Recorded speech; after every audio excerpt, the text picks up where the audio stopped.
I'd like to start today's conversation with a question. So by a show of hands, how many of you guys are really good at showing compassion to others when they make a mistake, but not so much for yourself? Yeah, it's a moment of transparency. That is me too. Now, which is pretty sad about this is that I'm an exercise physiologist. My job is to tell people to accept the bumps along the way in their journeys to a fitter life. Instead, I was addicted to perfectionism. Now, there's nothing more humbling than a mid-workday trip to the ER due to anxiety, chest pain, and burnout. Now, if you are a perfectionist, you do know that that was my worst nightmare that came true that day. The fact that I didn't have everything together was on full display. In a nutshell, my business was on blast. My boss noticed it, my coworkers, my students, my family. It was probably on social media. At that moment, I was thoroughly embarrassed. With a slice of humble pie in my hand, I decided to finally take my own damn advice. So I had to back up a little bit. Why were we so addicted to being perfect? In society, we use it as a badge of honor. We also look at it positively. But in reality, it can have some pretty harsh side effects. We can shy away from challenges that we really need to take or opportunities that will make our career soar. And instead, sometimes we do develop some really self-defeating ideologies. So for me, I had to take a rewind back to my own language. Now, this is not an excuse for you to lower your standards or to become a complete and thorough hot mess. Now, I feel very validated that this is in the dictionary, but this isn't something I looked up for this talk today.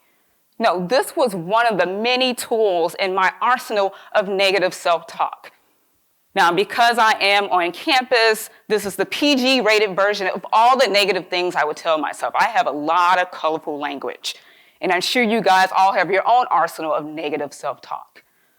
Now, being perfect was great, and it seemed like a good idea, but it was unrealistic, and this wasn't going to be acceptable. So I wanted to find a nice, comfortable middle ground that I can just live my best life in. I like to call that area being a functional hot mess.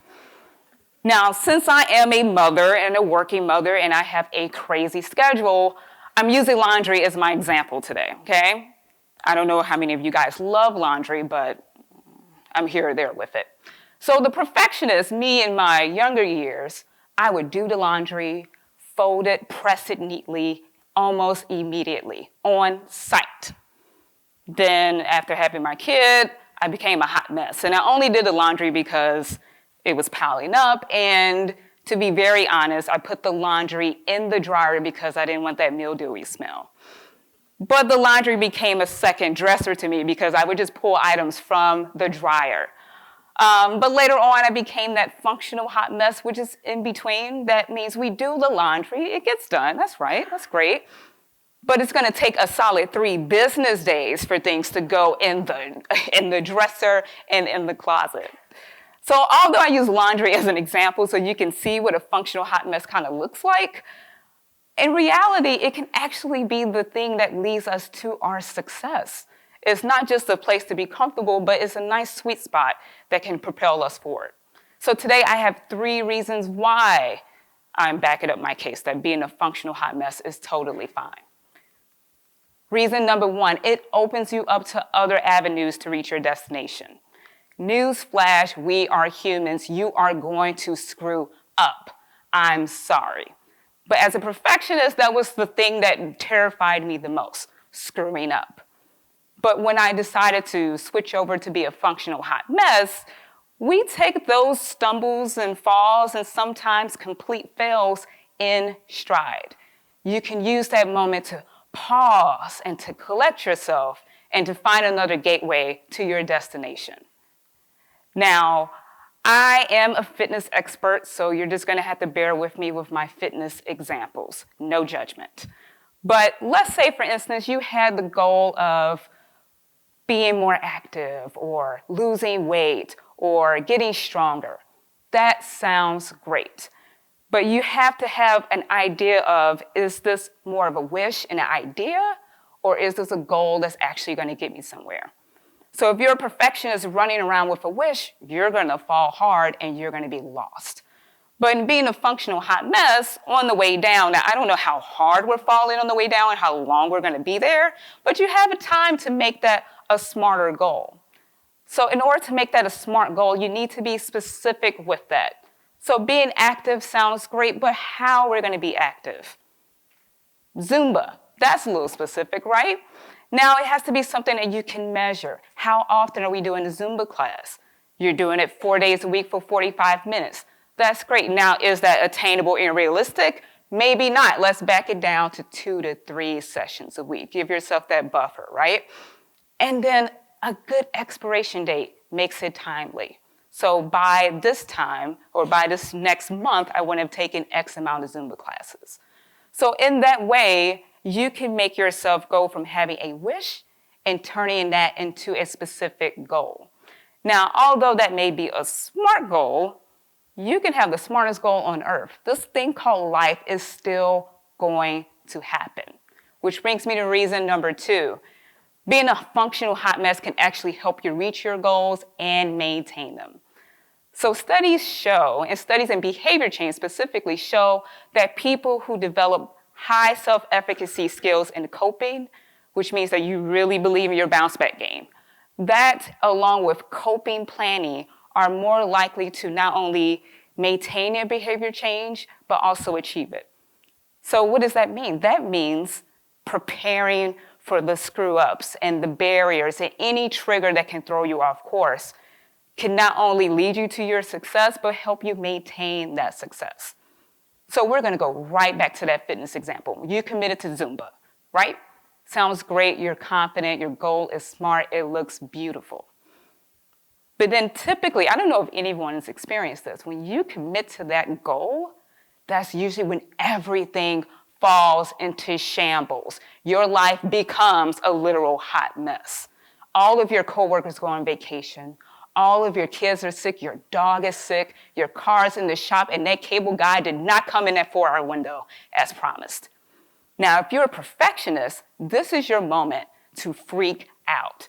And not only is it a moment where you're going to freak out and potentially fail, but you're going to blow a fuse in the process.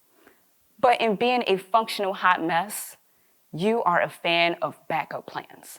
You have the backup plan to the backup plan to the backup plan. Now, making that come to life for our Zumba example here, some of your backup plans can look like this. Maybe taking that week off. If your life is doing entirely too much, taking a week off is okay. Let it go. Or doing Zumba at home. If you're totally fine with the videos, you can do that as well. But in all of those scenarios, the biggest thing you will want to do is give yourself a healthy dose of self-compassion in this whole process. Which brings me to reason number 3. It can help you enjoy the journey. So as we are on the journeys to achieve multiple goals in our lives, we're going to hit some snags along the way, and it's not always going to be a fun time. So in the words of the great Winnie the Pooh, life is a journey to be experienced, not a problem to be solved. Yes, Winnie the Pooh is that deep. As a perfectionist, you get hung up on all of the trips and the stumbles and the roadblocks. When you start to alleviate some of that pressure in being a functional hot mess, not only are you taking in those bumps, because it's going to happen, but you get to see the good parts too. And something pretty awesome happens when you see the good parts in that journey. Not only do you get to celebrate your small wins, or even your big wins, you get to laugh at your mistakes, because we do make some pretty funny mistakes, and you have to laugh at it. But in all of that, the biggest thing is you give yourself that space to breathe and to really take in the full experience that is life. And as we are pursuing different goals in our overall journey called life, why not try to enjoy it? So in being a functional hot mess, I'm not calling you to strive any less to be your best self. It's a matter of changing your perspective on what you view as success, what it means to seize opportunities, but most of all, what it means to follow your dreams. Thank you.